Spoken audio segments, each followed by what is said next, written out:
Hello friends, welcome to Smile to Paramedical. Friends, ಇವತ್ತು 20/5/2026 ಇವತ್ತು GNM nursing board ವತಿಯಿಂದ ಏನು ಒಂದು 2026ನೇ ಸಾಲಿಗೆ ಗೋರ್ಮೆಂಟ್ ಅಪ್ಲಿಕೇಶನ್ಗಳನ್ನು ಕರೆದಿದ್ದರು GNM ನರ್ಸಿಂಗ್ ಕೋರ್ಸ್ಗಳನ್ನು ಮಾಡಲಿಕ್ಕೆ. ಈ ಒಂದು ಅಪ್ಲಿಕೇಶನ್ ದಿನಾಂಕ ಇವತ್ತಿಗೆ ಕೊನೆಗೊಳ್ಳುತ್ತೆ. ಯಾಕಂತಂದರೆ ಈಗಾಗಲೇ ಅವರು ಹೋದ ತಿಂಗಳು 29ನೇ ತಾರೀಕಿಂದ ಅರ್ಜಿಗಳನ್ನು ಆರಂಭ ಮಾಡಿದರು.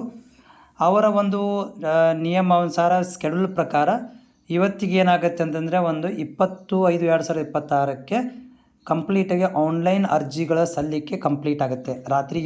ಇವತ್ತು ರಾತ್ರಿ ತನಕ ಇರುತ್ತೆ. ಸೊ ಯಾರ ಅಭ್ಯರ್ಥಿಗಳು ಇನ್ನೂವರೆಗೆ ಅರ್ಜಿಗಳನ್ನು ಸಲ್ಲಿಸಿಲ್ಲ, ಅವರು ಅರ್ಜಿಗಳನ್ನು ಸಲ್ಲಿಸಬೇಕು. ಯಾಕಂದರೆ ಇದು ಮತ್ತೆ ರಿಪೀಟ್ ಎಕ್ಸ್ಟೆಂಡ್ ಕೊಡ್ತಾರೆ ಅನ್ನೋದು ಕಾದು ನೋಡಬೇಕಾಗತ್ತೆ.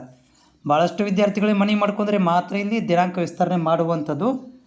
ಆದರೆ ಈಗಿನ ಒಂದು ಪರಿಸ್ಥಿತಿ ನೋಡ್ತಾ ಇದ್ದರೆ ಯಾರ ವಿದ್ಯಾರ್ಥಿಗಳು ಅಷ್ಟೊಂದು ಮನವಿ ಮಾಡಿಕೊಳ್ಳುವಂಥ ಪರಿಸ್ಥಿತಿಯಲ್ಲಿ ಇಲ್ಲದ ಕಾರಣ ಇದು ಎಕ್ಸ್ಟೆಂಡ್ ಆಗುತ್ತೋ ಬಿಡುತ್ತೋ ಅನ್ನೋದು ಕೂಡ ಮುಂದಿನ ದಿನಗಳಲ್ಲಿ ಗೊತ್ತಾಗುತ್ತೆ. ಬಟ್ ಇವತ್ತಿಗೆ ಕಂಪ್ಲೀಟಾಗಿ GNM ನರ್ಸಿಂಗ್ ಅಡ್ಮಿಷನ್ ಏನು ಅಪ್ಲಿಕೇಶನ್ ಇದೆ, ಅದರ ಅಪ್ಲಿಕೇಶನ್ ಪ್ರಕ್ರಿಯೆ ಇವತ್ತಿಗೆ ಕಂಪ್ಲೀಟ್ ಆಗುತ್ತೆ.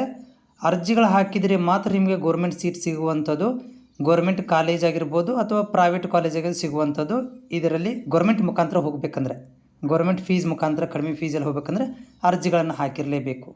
ವಿತೌಟ್ ಅರ್ಜಿ ಇಲ್ಲದೆ ನಾವು ಡೈರೆಕ್ಟ್ ಹೋಗಿ ಗೋರ್ಮೆಂಟ್ ಕಾಲೇಜಿಗೆ ಹೋಗಿ ಮಾತಾಡ್ತೀವಿ ಅಂತಂದರೆ ಅದು ಸಾಧ್ಯವಾಗದಂಥ ಮಾತು. ಯಾಕಂದರೆ ಅದು ಆಲ್ರೆಡಿ ಬಂದಾಗಿ ಭಾಳ ದಿವಸ ಆಗಿದೆ. ಸೊ ಹೀಗಾಗಿ ಅರ್ಜಿಗಳು ಯಾರು ಇನ್ನೂವರೆಗೆ ಸಲ್ಲಿಸಿಲ್ಲ, ಅವ್ರ ಅರ್ಜಿಗಳನ್ನೇ ಸಲ್ಲಿಸಬೇಕು.